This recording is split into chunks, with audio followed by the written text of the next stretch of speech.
Hello guys, welcome back to my channel. आज जो है हम एक चैप्टर करने जा रहे हैं कॉस्ट अकाउंटिंग का, जो कि है लेबर कॉस्ट अकाउंटिंग।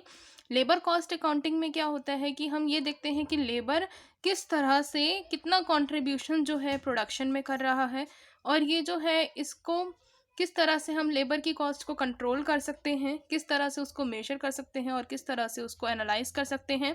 ये सारे काम कहाँ पर आते हैं? आपकी लेबर कॉस्टिंग के अंदर। ठीक है, अब लेबर कितना काम कर रहा है और उस काम के बदले में वो कितना जो है कैपेबल है उसकी पेमेंट लेने के लिए। ठीक है, सो जो बिजनेसमैन है उसके अंदर उसके बीच में और लेबर के बीच में एक अच्छा रिलेशनशिप होना ज़रूरी है, जिसकी वजह से किसी भी तरह की जो है प्रॉब्लम ना आए। जैसे लेबर टर्नओवर की प्रॉब्लम आ सकती है कि अगर अब वो उनका रिलेशन अच्छा नहीं तो लेबर क्या करेंगे, जो काम है वो छोड़कर चले जाएंगे। तो जो प्रोडक्शन है वो प्रोसेस, जो प्रोडक्शन का प्रोसेस है वो किसी भी तरह से हैंडेड ना हो, रुके ना, किसी भी तरह से उसको ऑब्स्टेकल ना आए। तो बिजनेस जो होता है वो क्या करता है, लेबर की जो भी प्रॉब्लम्स वगैरह होती हैं उनको भी देखता है कि लेबर की कितनी कॉस्ट उसको हमें पे करनी पड़ेगी, कितने वेजेस उसको पे करने पड़ेंगे, कितना उसको किस तरह का जो है एटमॉस्फेयर देना पड़ेगा। तो ये सारे के सारे हेल्प करते हैं एक हेल्दी ह्यूमन रिलेशनशिप बनाने में। ठीक है, जिसकी वजह से जो बिजनेस है वो सक्सेस हो सकता है। फिर यहाँ पे क्लासिफिकेशन किया हुआ है लेबर का। दो तरह से लेबर को क्लासिफाई किया जाता है, एक होता है आपका डायरेक्ट लेबर और एक होता है इनडायरेक्ट लेबर।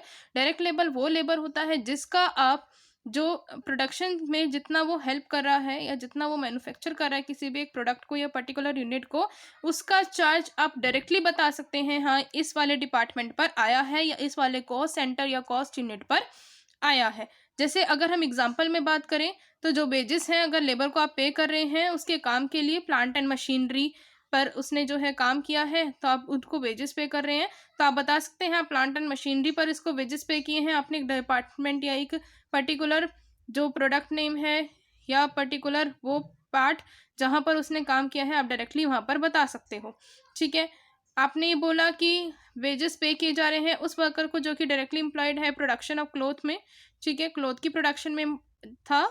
और फिर आपने बोला कि वेजेस पे किए जा रहे हैं फर्नीचर इंडस्ट्री में, वहाँ पे फर्नीचर बनता है और वर्कर जो है वहाँ पर उस फर्नीचर इंडस्ट्री में फर्नीचर बनाने का काम करता है। इन शॉर्ट, वेजेस जो भी पे किए जा रहे हैं, who is engage in production और मैन्युफैक्चरिंग प्रोसेस, जो भी इंगेज है प्रोडक्शन या मैन्युफैक्चरिंग प्रोसेस में डायरेक्टली इंगेज है उसको आप डायरेक्ट लेबर बोलोगे। और कौन सा लेबर बोलोगे? Productive labour. इसको जो है प्राइम कॉस्ट के अंदर इंक्लूड किया जाता है। अब प्राइम कॉस्ट क्या होती है? आपका जो प्राइम कॉस्ट है वो कैसे निकलता है? एक आपका आता है डायरेक्ट मटेरियल। ठीक है, डायरेक्ट मटेरियल कंज्यूम्ड, उसमें आप ऐड करते हैं डायरेक्ट वेजेस, जिसको आप डायरेक्ट वेजेस भी बोल सकते हो, आप डायरेक्ट लेबर भी बोल सकते हो। ठीक है, और आप प्रोडक्टिव वेजेस भी बोल सकते हो, आप कह सकते हैं अभी हमने नाम पढ़ा था प्रोडक्टिव लेबर, वो भी बोल सकते हैं। ठीक है, उसके बाद हम इस ऐड करते हैं इसके अंदर डायरेक्ट एक्सपेंसेस। ठीक है, ये सब ऐड करने के बाद जो हमारी निकल कर आती है वो हमारी निकल कर आती है प्राइम कॉस्ट। ठीक है, तो डायरेक्ट वेजेस को जो है या डायरेक्ट लेबर जो है उसको आप प्राइम कॉस्ट के अंदर इंक्लूड करते हैं, लेकिन जो इनडायरेक्ट लेबर है या इनडायरेक्ट लेबर हो गया या इनडायरेक्ट वेजेस या अनप्रोडक्टिव वेजेस जो होता है उसको आप प्राइम कॉस्ट के अंदर इंक्लूड नहीं करते। अभी नीचे जब हम इनडायरेक्ट लेबर के बारे में पढ़ेंगे तब वहाँ पे आ जाएगा। अब इनडायरेक्ट लेबर वो लेबर होते हैं या वो वेजेस होते हैं जो कि पेड किए जाते हैं उन वर्कर्स को जिनका जो है चार्ज या जो डायरेक्टली इंगेज नहीं होते हैं किसी भी प्रोडक्शन प्रोसेस में या किसी भी मैन्युफैक्चरिंग प्रोसेस में। इन वेजेस को आप आइडेंटिफाई भी नहीं कर सकते, can not be identified to a particular job या पर्टिकुलर प्रोडक्ट, कि आपने पर्टिकुलर जॉब या पर्टिकुलर प्रोडक्ट पर ही काम किया है।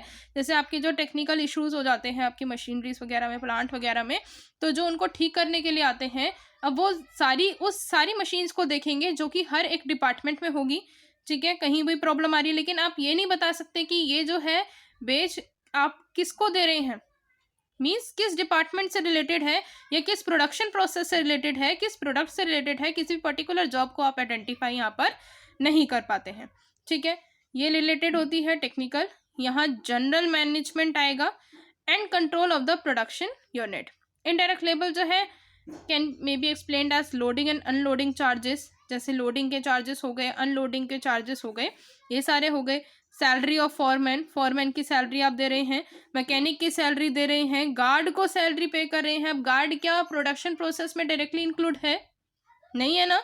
इसी तरह से आपका जो मैकेनिक है वो भी प्रोडक्शन प्रोसेस में इंक्लूड नहीं है। जब भी कोई मशीनरी खराब होगी वो आएगा और उसको ठीक करके चला जाएगा, ठीक है ना। अगर लोडिंग वोडिंग हो रहा है तो आप इसको ये नहीं बता सकते कि किस पर्टिकुलर प्रोडक्ट पर है या किसी पर्टिकुलर जॉब पर है, ठीक है। तो इस तरह की जो भी लेबर होती हैं, इनके जो एक्सपेंसेस होते हैं वो इनडायरेक्ट एक्सपेंसेस होते हैं, या आप कह सकते हैं इनडायरेक्ट वेजेस होती हैं, जिनको आप आइडेंटिफाई नहीं कर सकते हैं, और ये जो है प्राइम कॉस्ट का पार्ट नहीं होती हैं, ठीक है। और इसको जो है आप कंसीडर कैसे करते हैं, वर्क ओवरहेड यानी फैक्ट्री ओवरहेड के अंदर आप इसको डालेंगे, ठीक है। यहाँ पे आप वर्क ओवरहेड भी लिख सकते हैं और आप लिख सकते हैं फैक्ट्री ओवरहेड, ठीक है। उसके बाद फिर आता है composition of labour cost. Labour cost का क्या कंपोजिशन है, कौन कौन से फैक्टर्स हैं या कौन कौन से एक्सपेंसेस हैं जो कि इंक्लूड होते हैं लेबर कॉस्ट के अंदर। लेबर कॉस्ट के अंदर सारे जो भी एक्सपेंसेस इंक्लूड किए जाते हैं वो सारे के सारे इनकर्ड करता है एम्प्लॉयर उन वर्कर्स पर जिनको वो वेजेस पे करेगा या कोई भी अदर मॉनेटरी पेमेंट्स देगा, और उनका बेनिफिट करेगा, चाहे वो मॉनेटरी पेमेंट्स के थ्रू करे या फिर नॉन मॉनेटरी पेमेंट्स के थ्रू करे। तो जो भी उनको बेनिफिट्स देगा एम्प्लॉयर देगा, एम्प्लॉय सारे एक्सपेंसेस इनकर्ड करता है लेबर कॉस्ट के। तो पहला है कि मॉनेटरी पेमेंट्स, दूसरा है नॉन मॉनेटरी बेनिफिट्स और फ्रिंज बेनिफिट्स। ये जो है मॉनेटरी पेमेंट्स जो है इनको इंक्लूड किया जाता है बेसिक वेज, बेसिक सैलरी आपकी हो गई, डियरनेस अलाउंसेस हो गए, आपका प्रोडक्शन और प्रॉफिट बोनस हो गया, पेंशन है, हॉलीडे पे है, ग्रेट्युटी फंड है। ये सारे के सारे जो होते हैं आपके किसके अंदर आ जाते हैं, मॉनेटरी पेमेंट्स के अंदर, जो कि मनी की फॉर्म में आपको दिए जाते हैं, किसी भी एम्प्लॉय को दिए जाते हैं बाय द एम्प्लॉयर। फिर नॉन मॉनेटरी बेनिफिट्स और फ्रिंज बेनिफिट्स जैसे किसी फैसिलिटी के तौर पर दिए जाते हैं, जैसे आपको एजुकेशन फैसिलिटीज़ दी जा सकती है आपके बच्चों की, और हाउसिंग फैसिलिटीज़ जो होती हैं एम्प्लॉयज़ को दी जा सकती हैं, मेडिकल एंड हेल्थ फैसिलिटीज़ जो हैं वो दी जा सकती हैं, कैंटीन फैसिलिटीज़ आपको दी जा सकती हैं। तो इस तरह की जो भी फैसिलिटीज़ होती हैं जो कि मनी की फॉर्म में नहीं होती हैं, उन सारी जो फैसिलिटीज़ हैं उनको यहाँ पे नॉन मॉनेटरी बेनिफिट्स के अंदर इंक्लूड किया जाता है। फिर आता है लेबर कॉस्ट और employee cost and cost accounting. Employee cost कौन सी कॉस्ट होती है, ये सारा का सारा एग्रीगेट होता है उन सारी कंसीडरेशन का जो कि पे किया जाएगा, या प्रोविजंस के अंदर लिख रखा है कि आप फ्यूचर पेमेंट्स उनको करेंगे जो भी सर्विसेज एम्प्लॉयज़ ने रेंडर की हुई हैं, और वो पेमेंट्स कौन करेगा, सारा का सारा एम्प्लॉयर पे करेगा। और कौन कौन सी पेमेंट्स हो सकती हैं, आपकी वेजेस, सैलरी, कॉन्ट्रेक्चुअल पेमेंट्स या बेनिफिट जो भी हमने अभी पढ़े थे, मॉनेटरी नॉन मॉनेटरी, इन सबको क्या बोलते हैं, आपकी एम्प्लॉय कॉस्ट। और इसको जो है आप लेबर कॉस्ट भी कंसीडर करते हैं, ठीक है। इसका एक और नाम क्या है, लेबर कॉस्ट। अब यहाँ पे जो एम्प्लॉयज़ हैं इंटरप्राइज के, वो किसी भी तरह से हो सकते हैं, चाहे वो टेम्परेरी एम्प्लॉयज़ हैं, चाहे वो पार्ट टाइम एम्प्लॉयज़ हैं, चाहे वो कॉन्ट्रैक्ट एम्प्लॉयज़ हैं। अब यहाँ पे एक्सप्लेनेशन दे रखी है कि contract employees includes employees directly engaged by the employer on contract basis but does not include employees of any contractor engaged in the organization। यहाँ पे क्या होता है कि कॉन्ट्रैक्ट कर लेते हैं एम्प्लॉयर जो है एम्प्लॉयज़ के साथ, और उस बेसिस पर ये जो एम्प्लॉयज़ होते हैं डायरेक्टली इंगेज होते हैं कंपनी के अंदर या बिजनेस के अंदर, लेकिन ये वो एम्प्लॉयज़ नहीं होते। जैसे कॉन्ट्रैक्टर जो हैं वो अगर इंगेज हो जाते हैं ऑर्गेनाइजेशन के अंदर तो हम इनको कॉन्ट्रैक्ट एम्प्लॉयज़ में इंक्लूड नहीं करते। अगर आप किसी भी तरह की कंपेंसेशन पे करते हैं, यानी एम्प्लॉयर पे करता है एम्प्लॉयज़ को for the past period on account of any dispute, किसी भी तरह की डिस्प्यूट वगैरह के या ऑर्डर की वजह से, shall not form of employee cost, उसको आप एम्प्लॉय कॉस्ट नहीं मानेंगे। जैसे किसी भी तरह से एक केस वगैरह चल रहा था, उसमें आपने कोई पेमेंट करी है तो आप उसको जो है एम्प्लॉय कॉस्ट के अंदर इंक्लूड नहीं करेंगे। नॉर्मल जो आप पेमेंट्स करते हैं एम्प्लॉयज़ को, उनकी वेजेस, उनकी सैलरी, उनके डियरनेस अलाउंसेस, या उनको कोई अदर परक्यूसाइड्स दे देते हैं, तो वो सारी चीज़ें वो इंक्लूड किया जाता है लेबर कॉस्ट में, इसको इंक्लूड नहीं करोगे। ऐसे ही कॉन्ट्रैक्टर जो है इंगेज हुआ है तो उसको भी इंक्लूड नहीं करते हैं, ठीक है। Short provisions of prior period made up in current period shawl not be a part of, अगर कोई पहले इसका कोई प्रोविजन था उसको भी आप इंक्लूड नहीं करेंगे, ठीक है। Employee cost includes payment made in cash और काइंड। एम्प्लॉय की कॉस्ट जो है उसके अंदर पेमेंट किसी भी तरह से हो, कैश में हो या काइंड में हो। कैश में वो वाली हो गई मॉनेटरी पेमेंट्स, और काइंड में कौन सी होगी, नॉन मॉनेटरी पेमेंट्स और फ्रिंज बेनिफिट्स वाली हो गई। यहाँ पर आप परक्यूसाइड्स भी लिख सकते हैं, परक्यूसाइड्स, ठीक है, परक्यूसिट्स, ठीक है। ये सारी भी जो पेमेंट्स होती हैं अगर वो दी जाती हैं तो वो एम्प्लॉय कॉस्ट के अंदर इंक्लूड की जाएंगी। अब एम्प्लॉय कॉस्ट के अंदर क्या क्या इंक्लूड किया जाता है? सैलरीज हैं, वेज हैं, अलाउंसेस हैं, बोनस हैं, इंसेंटिव्स हैं, या किसी भी तरह का कंट्रीब्यूशन पीएफ में दे रहे हैं, वेलफेयर अलाउंसेस हैं या वेलफेयर किया जा रहा है एम्प्लॉय का, या अदर बेनिफिट्स दिए जा रहे हैं। फ्यूचर बेनिफिट्स में क्या आ जाता है? ग्रेच्युटी आ जाता है। लीव इनकैशमेंट, लीव इनकैशमेंट क्या होता है कि अगर मान लो आपने जो है आप एम्प्लॉय हैं किसी भी बिजनेस में, ठीक है, किसी भी फॉर्म वगैरह में या इंडस्ट्री में, तो उसमें क्या होता है कि अगर आपको ना एक क्राइटेरिया दे दिया जाता है कि अगर आप महीने की इतनी छुट्टी करते हैं तो आपकी सैलरी में से वो डिडक्ट नहीं होगा, लेकिन अगर आप छुट्टी नहीं करते हैं तो उस लीव पर आपको पैसा मिल जाता है, तो उसको लीव इनकैशमेंट बोलते हैं, ठीक है। अदर कोई रिटायरमेंट या सेपरेशन बेनिफिट्स मिल जाते हैं, या अदर डिफर्ड एम्प्लॉय कॉस्ट अगर आप पे करें यानी एम्प्लॉयर पे कर रहा है तो उसको एम्प्लॉय कॉस्ट के अंदर इंक्लूड करेंगे, वो भी फ्यूचर बेनिफिट्स अगर दिए जा रहे हैं तब भी। फिर है बेनिफिट जनरली इंक्लूड, कौन कौन से और बेनिफिट्स इंक्लूड होते हैं? ये बहुत सारे बेनिफिट्स हैं, मैं 3-4 के नाम ले लेती हूँ, बाकी के आप बेनिफिट्स देख लेना, ठीक है।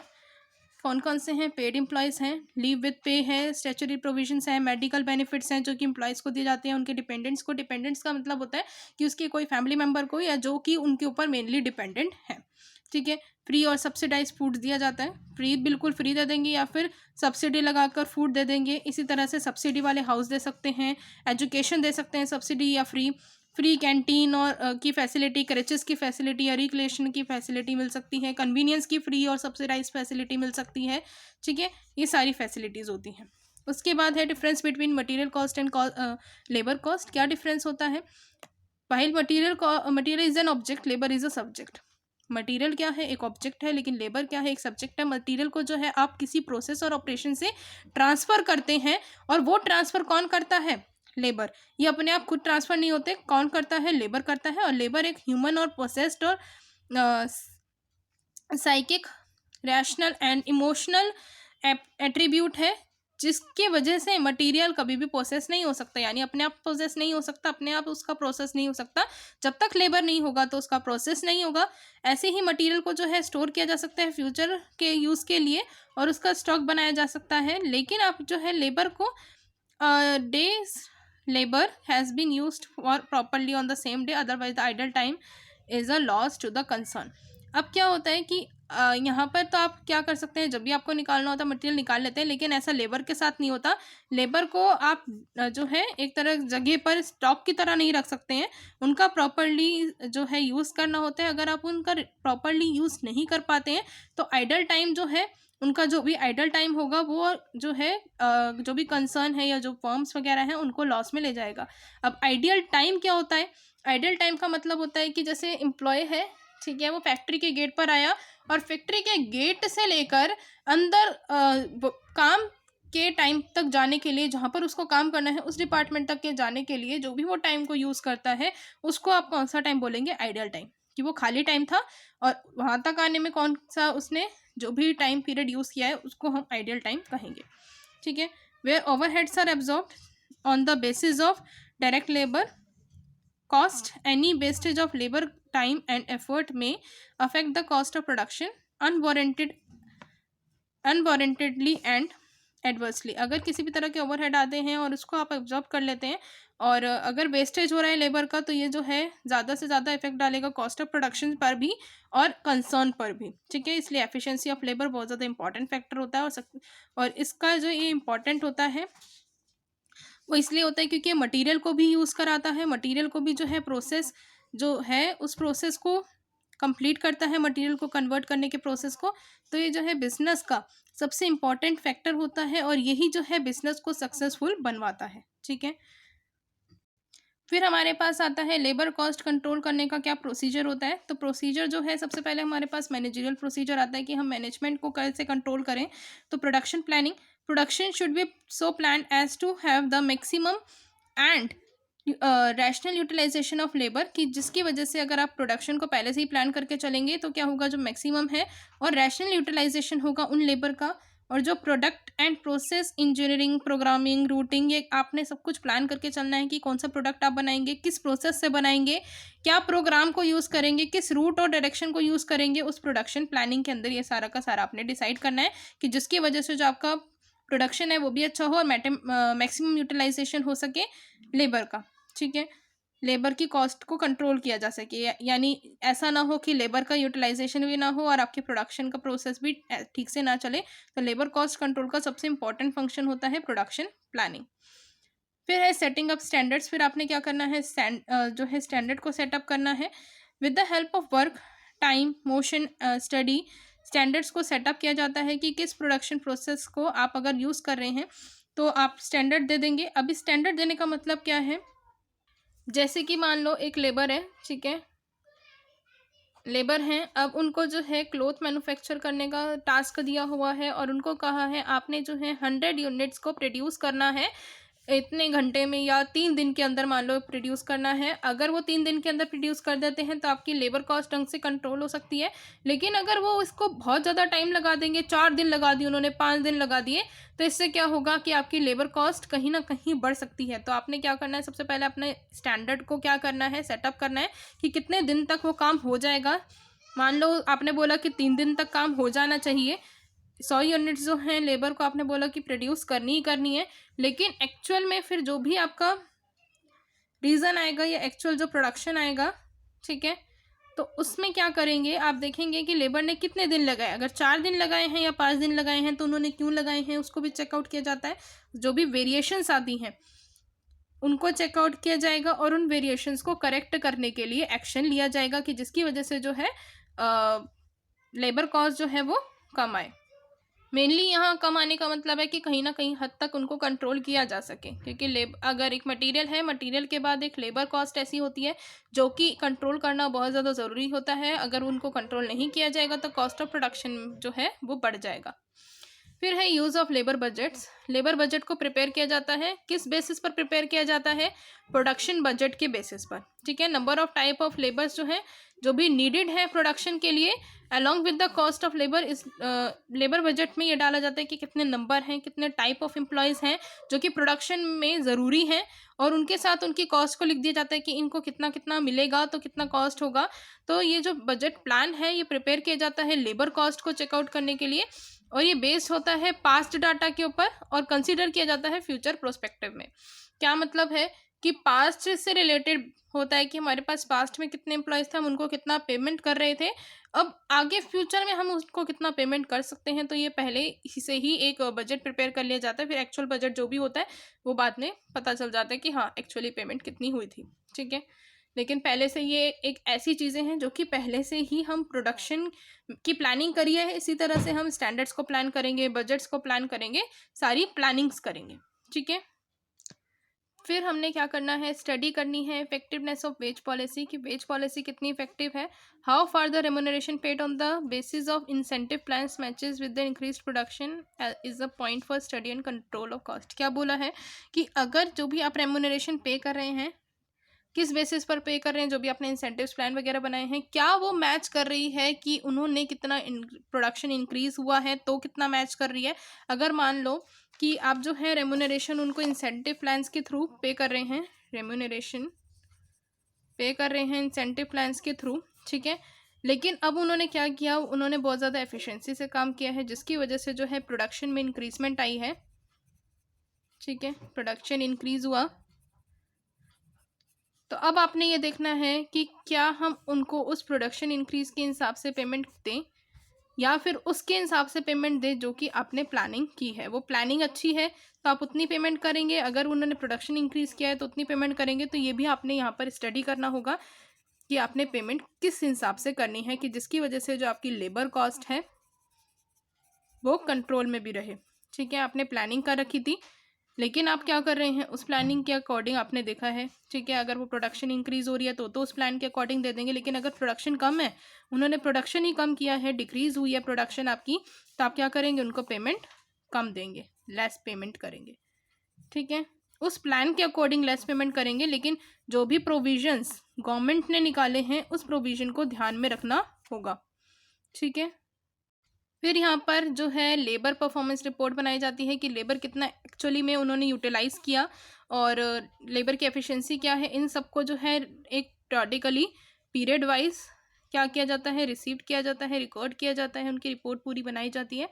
फ्रॉम द डिपार्टमेंट्स, जिसकी वजह से जो है हेल्प करता है managerial control on labour, labour को कंट्रोल करने में, लेबर कॉस्ट को कंट्रोल करने में ये जो है प्रोसेस हेल्प करता है। फिर उसके बाद आता है operational procedure, proper determination of labour requirement की लेबर को कितनी रिक्वायरमेंट है वो सारा के सारा प्रॉपरली डिटरमाइन करेंगे कि ऑपरेशन करने में, यानी कि जो मटेरियल है उसको फिनिश गुड्स के अंदर बनाने में उसको कितना जो है लेबर जो प्रोडक्शन की जो प्रॉपर डिटरमाइन करेंगे क्या क्या उनको रिक्वायर्ड होगा। उनको ये देखा जाएगा कि कितना पहले से उनको वर्कलोड था, ठीक है। फ्यूचर एक्सपेक्टेशन कि वो आगे और कितना वर्कलोड ले सकते हैं। लेबर टर्नओवर कि आगे कितना लेबर टर्नओवर हो सकता है, कितने लोग एब्सेंट हो सकते हैं। तो इन सब का जो है आपने प्रॉपर डिटर्मिनेशन करना है लेबर की रिक्वायरमेंट्स के अकॉर्डिंग कि आप जो है नए लेबर को लाना चाहते हैं तो आपने पहले क्या चेकआउट करना है कि लेबर टर्नओवर रेशियो क्या है। अगर बार बार आपके लेबर जो हैं काम छोड़ के जाते हैं तो आप पहले से ही अलग से एक प्लानिंग करके रखेंगे, ठीक है, एक अलग से डाटा प्रिपेयर करके रखेंगे कि अगर कोई भी लेबर छोड़कर जाता है तो आप फटाफट से एक नया सिलेक्शन कर सके, ठीक है। फिर है scientific selection of workers, workers का जो सिलेक्शन है वो साइंटिफिकली होना चाहिए, प्रॉपरली होना चाहिए एज पर द रिक्वायरमेंट कि बिजनेस की क्या रिक्वायरमेंट है, क्योंकि पूरी की पूरी बिजनेस की सक्सेस जो है रिक्रूटमेंट जो है प्रॉपर और क्वालिफाइड एम्प्लॉयज़ के उस पर डिपेंड है, ठीक है। उसके बाद है प्रॉपर प्लेसमेंट, मेन ऑब्जेक्टिव क्या होता है कि प्रॉपर प्लेसमेंट हो, हर एक एम्प्लॉय को जो है राइट पर्सन को जो है राइट जॉब मिल सके। फिर है प्रॉपर रिकॉर्ड ऑफ अटेंडेंस, यहाँ पर जो है ये सिस्टम इंक्लूड करता है कॉस्टिंग सिस्टम कि जो भी अटेंडेंस है उसका प्रॉपर रिकॉर्ड रखा जाए, विच में maintain proper record of attendance of workers including क्या क्या उस टाइम में इंक्लूड होगा कि कब वो आए, टाइम ऑफ डिपार्चर, कब वो अपने डिपार्टमेंट में पहुंचे, एक्चुअल वर्किंग आवर्स उन्होंने कितना काम किया है एक्चुअली में, वो सारा का सारा यहाँ पर अटेंडेंस में लिखा जाएगा, उसका पूरा का पूरा एक रिकॉर्ड किया जाएगा। क्या क्या रिकॉर्ड होगा कि कब वो आए, कब वो अपने डिपार्टमेंट तक पहुंचे हैं और कितना उन्होंने एक्चुअल में काम किया है। फिर इनमें प्रॉपर कंप्यूटेशन होता है और accounting of wages, payroll department को ये जो है वर्क रिस्पॉन्सिबिलिटी जो है असाइन की जाती है कि प्रॉपर कंप्यूटेशन कर सके और प्रॉपर अकाउंटिंग ऑफ वेजेस कर सके कि किस तरह से जो है वेजेस उनको पे करना है, उनकी अकाउंटिंग भी किसके हाथ में होती है, पेरोल डिपार्टमेंट के हाथ में। फिर है proper methods of wage payment, wage payment के प्रॉपर मेथड्स को सिलेक्ट करना है कि जो एम्प्लॉयज़ हैं वो मोटिवेट हो सकें और काम अच्छा कर सकें और एट द सेम टाइम में हेल्प इन डिडक्शन ऑफ, और ये जो है उसी समय पर ये जो है हेल्प करता है कि आपकी जो लेबर कॉस्ट है वो भी कम हो, क्योंकि वो काम अच्छे से करेंगे, प्रोडक्शन इंक्रीज करेंगे तो कहीं ना कहीं आपकी कॉस्ट भी कम आएगी और आपका जो बेनिफिट है वो ज़्यादा होगा उस कॉस्ट से जो कि आपने लेबर पर खर्च किया है। उसके बाद है कंट्रोल ऑन अनप्रोडक्टिव आइटम या unproductive time, if effort should be made to control, यहाँ पर जो है एफर्ट लगाने चाहिए कि जो भी अनप्रोडक्टिव टाइम है उसको कंट्रोल किया जा सके, यानी कि आइडल टाइम को कंट्रोल किया जा सके, और अननेसेसरी अगर कोई ओवर टाइम है तो उसको भी एक इफेक्टिव एडमिनिस्ट्रेशन सिस्टम के थ्रू कंट्रोल किया जा सके। फिर है प्रॉपर ट्रेनिंग दी जानी चाहिए एम्प्लॉयज़ को जिनकी वजह से वो जो है एफिशिएंट हो जाएं अपने काम में, जो है उनके काम में एफिशिएंसी इम्प्रूव हो जाए। फिर है control on labour turnover, labour turnover पर भी कंट्रोल करना है। अगर high rate of labour turnover है तो ये जो है लेबर कॉस्ट अननेसेसरली इंक्रीज़ करेगा, लेकिन अगर कम है तो रीज़नेबल कॉस्ट आएगी आपकी। फिर है कंट्रोल ऑन एब्सेंटिज्म को भी कंट्रोल करना होगा। उसके बाद टाइम एंड मोशन स्टडी, यहाँ पर स्टैंडर्ड टाइम को फिक्स्ड करना होगा ऑन द बेसिस ऑफ, किसके बेसिस पर स्टैंडर्ड टाइम को फिक्स्ड आउट किया जाता है, टाइम एंड मोशन स्टडी के बेसिस पर। अदर्स क्या है कि नेसेसरी एफर्ट्स लगाने होंगे कि जिसकी वजह से जो लेबर प्रोडक्टिविटी है वो इंक्रीज़ हो जाए, ठीक है। और proper methods of job evolution, उसके बाद control on casual, contractual and other workers के ऊपर भी कंट्रोल करना होगा। उसके बाद है आपके पास ऑर्गेनाइजेशनल प्रोसीजर। अभी ऑर्गेनाइजेशनल प्रोसीजर जो है मैं आपको नेक्स्ट वीडियो में कराऊंगी। आज की वीडियो में सिर्फ इतना ही, मिलते हैं नेक्स्ट वीडियो में, बाय बाय।